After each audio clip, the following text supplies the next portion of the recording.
لقاءنا يتجدد معاكم كل سبت خلال برنامج كيف يا شبابي على شاشة تلفزيون دولة الكويت والفضائية الكويتية.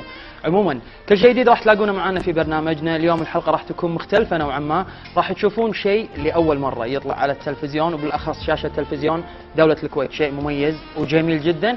تابعونا لآخر الحلقة على أساس أنكم تشوفونه.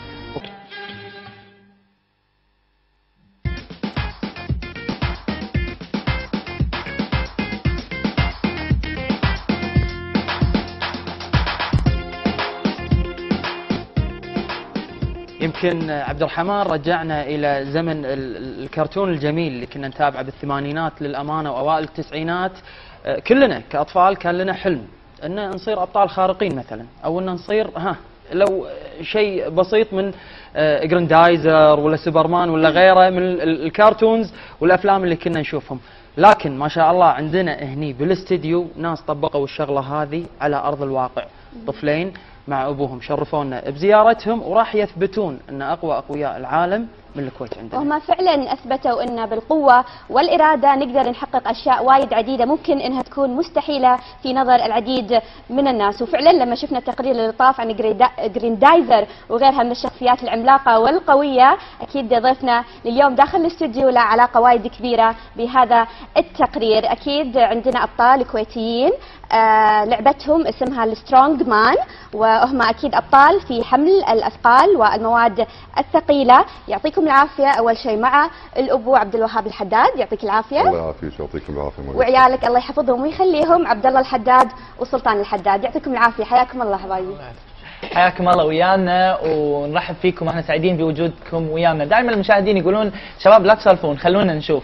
علشان نشوف ونتعرف عليكم اكثر عندنا تقرير صغير راح نروح نشوفه ونرجع نسولف اكثر عشان نوري المشاهدين اكثر عنكم. اوكي.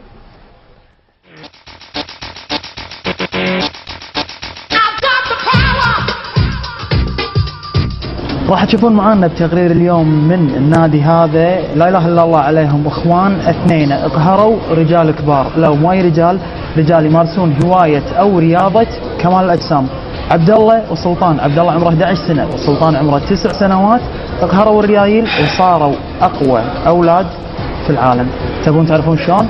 تابعوا التقرير هذا.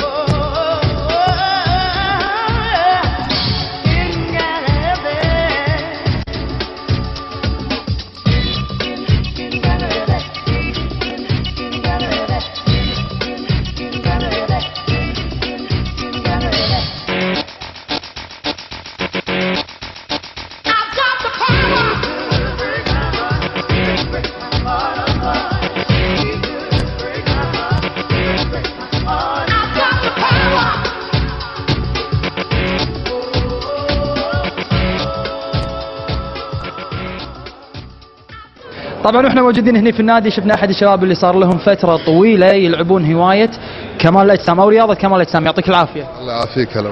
اول شيء كم سنه صار لك تلعب كمال الاجسام؟ صار لي تقريبا 12 سنه العب بالنادي. زين كم عمرك انت؟ عمري 28 سنه. العمر كله ان شاء الله. طولك ووزنك؟ طولي انا متر و96 وزني 125. ايش رايك بالهوايه هذه كمال الاجسام؟ والله شوف اللعبه حلوه، هوايه يعني حلوه، بس يبي لها شنو؟ يبي لها يعني تركيز، يبي لها واحد اللي بيلعب يعني ما يفكر بالبروتينات ويفكر انه يبي يعضل بسرعه ولا يبي يبني جسمه بسرعه، يبي لها الواحد يعني يتأنى فيها.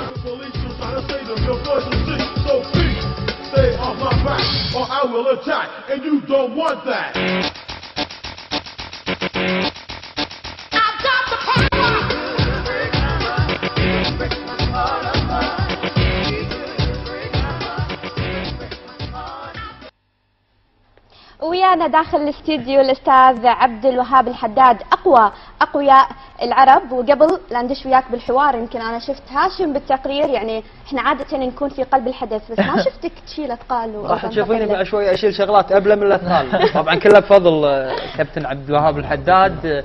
للامانه كسر حاجز خلونا نقول الخوف، وكسر حاجز القوه الكامله اللي موجوده داخل اي شخص، فخلت تطلع مني شغلات انا ما كنت متوقع انها تطلع. ما شاء الله. احنا اكيد نبي نشوف هاشم وياك عبد الوهاب. ان شاء الله. ان شاء الله. استاذ عبد الوهاب، انت ما شاء الله عليك يمكن تشيل اوزان ثقيله من خلال لعبه السترونج مان، كلمنا عن هذه اللعبه.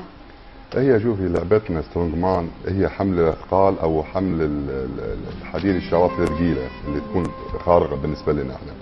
فهذه اللعبه لازم يكون اول شيء العظم مهيئ، يعني مو اي واحد يلعبها. يعني دائما لما تطلع التقارير دائما اخاف على في شباب يلعبون، او هم التقرير الصراحه حق عيالي يعني ودنا هم ننوه انه ما نبي الاطفال يغلدونهم. صحيح. يعني عبد الله وسلطان مختلفين، عظمهم يختلف عن عظم الاطفال، ما شاء الله. وفيهم ما شاء الله صحه طبيعيه. فخوفك انه ممكن الواحد يلعب اللعبه هاي ويخلي ولده يلعب وينكسر ظهره ويصير شيء يقول لك احنا شفنا واحد وذا. فارجوك فواجب التدريب والدرايه. صحيح. والشغله الثانيه اللعبه هاي من اخطر اللعبات العالم، كلها اصابه. يعني تخيل ان في ناس بروفيشنال يلعبون اللعبه هذه واخر شيء انتهى فيهم مسار انصاروا على الكرسي معاقين. فلعبه خطره جدا هذه، ما حد يلعبها الا اللي قدها، الا اللي صحتها تقدر تساعد اللعبه هذه. طيب انا اول شيء اوجه لك تحيه حيل كبيره، وهذه التحيه جايه من الفنانه التشكيليه جنان خسرو الى جميع طاقم البرنامج. وعندها سؤال، يعني سؤالها بصراحه شدني السؤال عشان شي قررت ان انا اقوله. تقول انت مو خايف على عيالك، يعني ما شاء الله هم صغار في العمر، وبنفس الوقت قاعد نشوف ان انت الحريص على انك تدربهم وتعلمهم. السؤال ان انت مو خايف عليهم؟ لا انا مو خايف. ليش؟ لان كل شيء له اساس، انا مؤسسهم. يعني عبد الله لاعب قديم، انت تشوفونه صغير بس هو بالنسبه لي انا لاعب قديم. طيب شلون تاسسه وشنو هو؟ يعني انا بلشت فيهم من عمر 6 سنوات. عبد الله كان مستعجل، هم فيهم روحي. يعني لاحظتهم دائما لما اطلع اخذنا النادي في اصرار. اي في اصرار. مره على مره خليتهم يدشون، قلت لهم امسكوا في بار فاضي. ففعلا لاحظتهم انا ما توقعت انه بصراحه ما شاء الله بالسن هذا يعني بيلحقوني. لقيت عظمه ناشف ويبي يشيل اي شيء ثقيل يبي يشيله. فهني انا اسسته.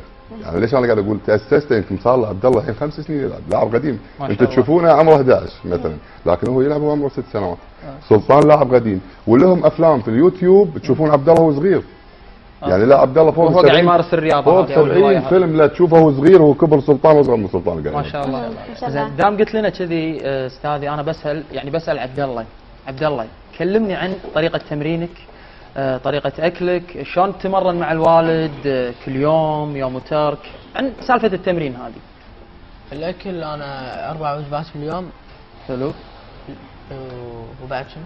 وقول له الوجبات تكون طبيعيه، وضح له قول 4 وجبات تكون طبيعيه. ايه هم 4 وجبات، اكل يعني دياي طبيعي، سمك طبيعي، وايد يعني اشياء نفس الدياي. انزين التمرين، طريقه التمرين يعني ايش كثر تجابوا للوالد تمرنون يوميا؟ يعني يوميا يوم ترك، كلش كثر تمرنون؟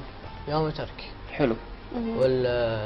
اذا كان عندي مدرسه ولا امتحان اتمرن 1.5 ساعة، واذا ما عندي 6 ساعات.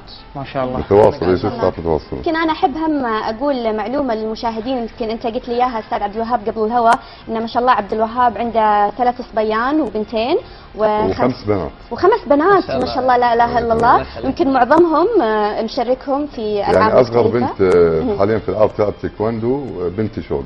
يعني ما شاء الله الحين عمرها 11 على 4 سنوات، وراح ان شاء الله يستضيفونها يشوفوا حركاتها. اتوقع هي موجوده في نادي الفتاه تتدرب هناك ما شاء الله عليها.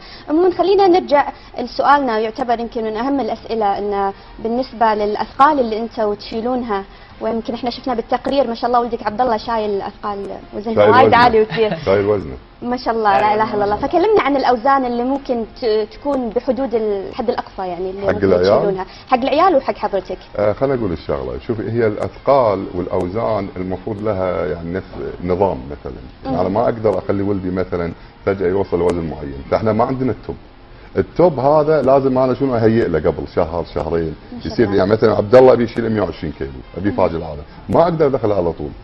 عرفت شلون؟ فلازم انا هيئه وادربه على شيء معين، نظام غذائي، تمرينات، استرتشات، سويدي، كل شيء هيئه، وبعدين اخليه يمشي على المسار هذا ويشيل. احنا ما عندنا التوب، يعني انا ممكن اشيل مثلا الحين 200 وممكن بعد اسبوع 250. ليش ما قدرت؟ لازم امشي على النظام، على حسب النظام الغذائي. يعني هو اللي يتحكم. لازم نظام غذائي، بروتينات وفيتامينات وتمرين خاص. عشان شيء هو يقول مساء شنو؟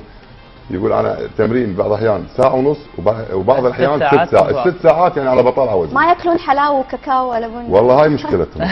سكريات ضروريه، سكريات. هذه مشكله، يعني هذا اللي مضايقيني فيه. حكوا الحين كنا احنا فتحنا موضوع مهم. انزين انا ودي اقطع حواركم عشان اسولف مع سلطان. سلطان شلونك؟ اول شيء سلطان قاعد يطالعني ومبتسم ما شاء الله الله يخليه. سلطان شو اللي خلاك تحب اللعبه؟ ليش انت حاب اللعبه هذه؟ يعني لما ابوي اشوفه شيء استانس احس بسن نفسه. اوكي حلو. زين عندي سؤال ثاني بالنسبه حق الاوزان، شنو الوزن اثقل وزن تقدر تشيله؟ شنو اكثر؟ التسعة اوزان تنزل مرات 30 مرات يصير 40. هو انت كم وزنك اصلا؟ انا وزني 30 كيلو وزن. 30 كيلو، يعني ممكن ساعات تشيل وزنك وممكن تشيل فوق وزنك ب 10 كيلوات صح؟ صحيح. زين في نقطه مهمه، هاشم طلع وياكم تقرير صح؟ ايه واشتغلتوا لا بيضتها بيضتها كلهم بيضوا طلعوا. زين ابو حمد شايك نروح نشوف هاشم ايش سوى؟ يلا نروح نشوف هاشم ايش سوى ونرجع عشان نتواصل وياكم في كافيه شبابي.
طلبوا امانه من كل اللي قاعد يطالعونا الحين انهم يقولون ما شاء الله لا اله الا الله ويسمون على هالصبيين وابوهم. ومصطفى بدعت صراحه، مصطفى مساعد المخرج عندنا في البرنامج بدع وشال التاير وسحب سياره. يعني اعتقد ان الموضوع ما هو موضوع قوه كثر ما هو موضوع تركيز وموضوع له علاقه بحسابات معينه، وزن الانسان زائد وزن الشغله اللي هو قاعد يسحبها. صح عبد الوهاب؟ صح بس ما تطبق عليه النظريه هذه، احنا كسرناها.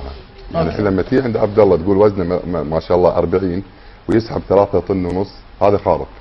لما تيجي على عبد الله وزنه 30 ويسحب 3 طن، اي خارق. هذا ما له حسبه ولا له علم. هني العلم ما يتدخل في شغلتنا. عاد شو اللي يتدخل هنا؟ يعني مثلا التاير اللي شاله مثلا وزنه مثلا 215، اللي يشوف عبد الله سنه 11 سنه ويشوف وزنه استحاله يشيل.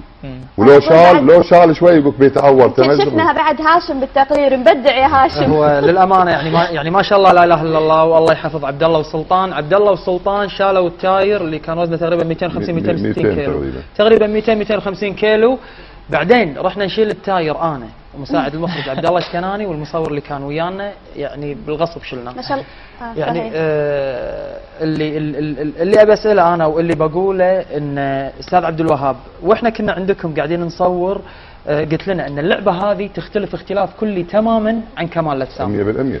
الشغلات اللي تطبق في كمال الاجسام ما تطبق هنا. مو بالضروره اللي يشيل اوزان في كمال الاجسام يقدر يمارس اللعبه هذه. ما يقدر. شو الفرق بين اللعبتين؟ انا خليني اقول الكمال الاجسام يعني يهتم في جمال جسمه، في شكل جسمه، في شكله، ما له شغل بالقوه نهائيا. يعني انت تشوف كتل عضلات وضخامه، تيجي تقول له مثلا انا قاعد اقولها على الهواء واتحدى على الهواء. اوكي. جيب لي ناس كمال اجسام مستعد ادخل لك اياه مع عبد الله وفي بعض التمارين ويغلبهم.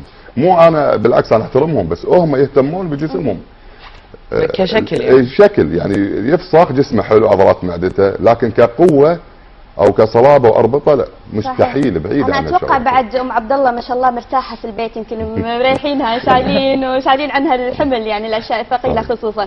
عموما يمكن احنا قاعد نشوف داخل الاستوديو احنا حاطين خيشه عيش وزنها 50 كيلو صح؟ 50 كيلو اتوقع. وعبد الله يمكن انت تبرعت ان انت اللي تبي تشيلها، تورينا ما شاء الله شلون تقدر تشيلها. اول شيء كم وزنك عبد الله؟ وزني 40 45. 45 وخيشه العيش وزنها 50. حلو. يلا اوكي ورينا الشغل. يلا نبي نشوف انا بس الحين. احب انوه على شغله، انا مساء يمكن سقطت مني سهوا او بدلت